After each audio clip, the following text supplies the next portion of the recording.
Hello, today we're in Ribchester, a little village outside Preston.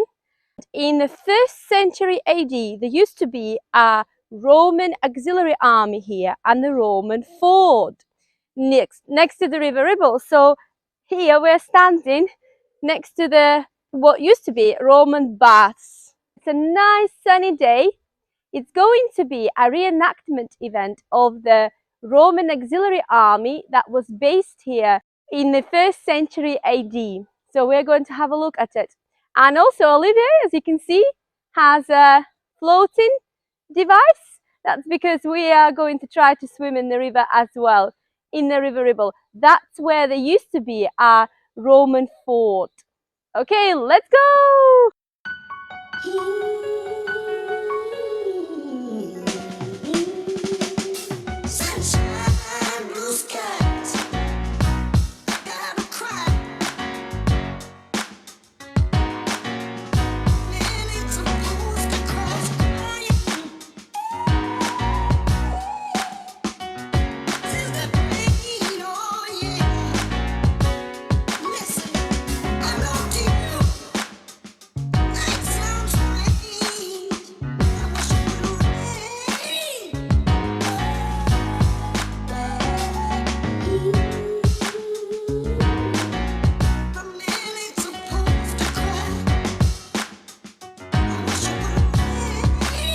Do you want to try the helmet on? Yeah, feel free. Olivia. Photo as well. Go on. Try it on. Okay, thanks very much, all very good fun. Thank you. Oh, that's the replica of that famous Yeah, the ceremonial cavalry helmet. yeah. The little boy found. Oh wow, where did you find it? It was either in his back garden or it was kind of on the banks of the river. Wow. Where it had been eroded away. Cool. Yeah, feel free. Go on, put it on. Yeah. Is it heavy, Olivia? It is, yeah. Yeah. Feel free with the sword as well. If you'd like to brandish the sword. Nice. Heavy. Cool. Yeah, they must have been really strong.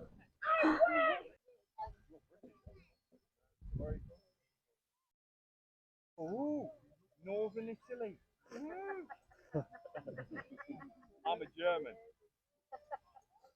And I say that because within the society we reuse the names of soldiers from the 14th Legion.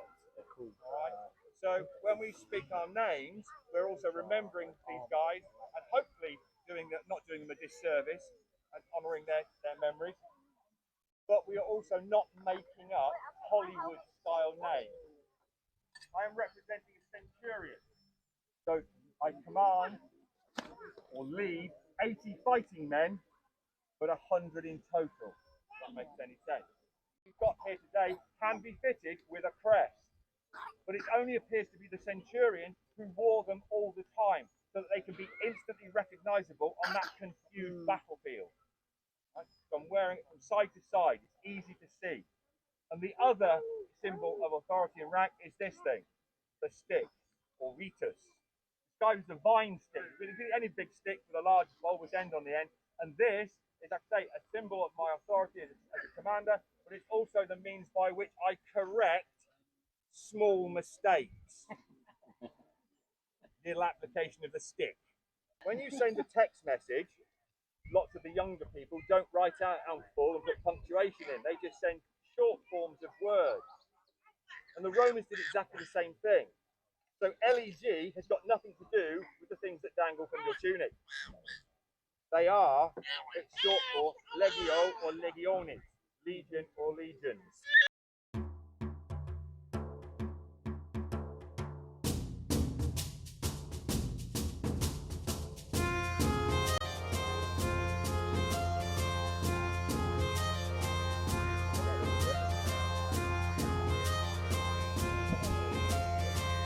The cooking living history.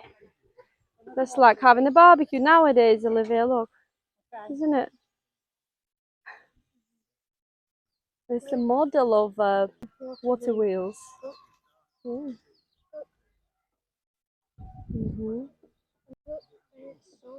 Oh yeah, that's how it works. So the water would be there running along that wheel, and that's working the mechanism. Can you see for this saw to work? Clever, isn't it, Olivia?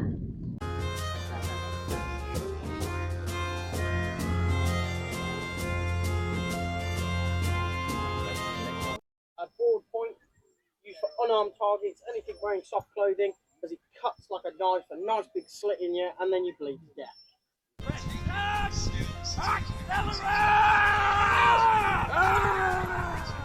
He couches Lancaster. Oh, and he's missed. Hang on a minute. He's missed. Charging down, will he hit? Where's the Curio missed? He will! It's a hit! Give me a cheer for Marcus. Yes, this requires a lot of trust in your horse. A lot of trust between horse and rider. And especially a lot of trust, as you can see, the Curio is riding in a Roman saddle in which he has no stirrups. It's extremely scary, extremely intimidating for those people on the ground having to put up with being constantly charged, constantly harassed. Here we go, here, let's go to the rain. Draws the arrow, looses, and it's a hit. Give me a cheer. Just going to the river now, through this lovely churchyard, and I don't know if we'll be able to swim. I'll have to get changed first. Bless you. I'll have to get changed first. You've not changed either.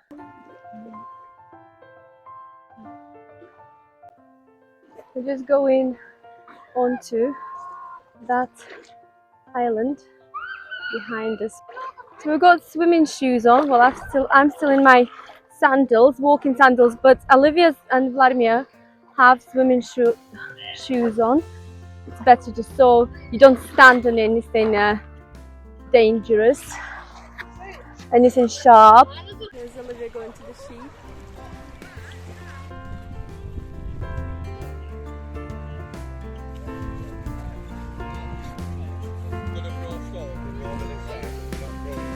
Olivia, what have you done? Have you buried yourself? Piranhas, Olivia. It's nice. The water is nice. Okay, I'll leave it here then.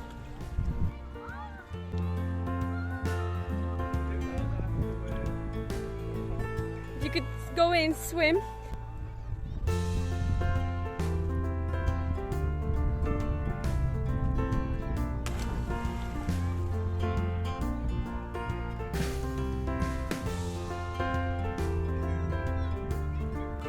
After swimming in the river, we got very hungry and went into our favourite cafe, the Porter's Barn.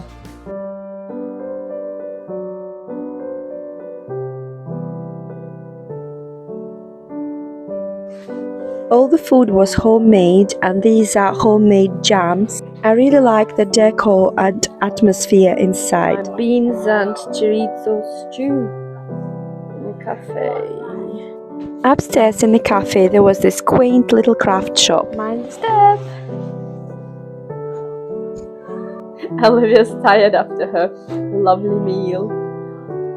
If you looked out of the window of the cafe, you could see that field where the reenactment was taking place. Can you see this ivy outside of the window? Well, that's because the whole building is carved in it outside. And here it is in all its splendour, and in autumn the green changes to red.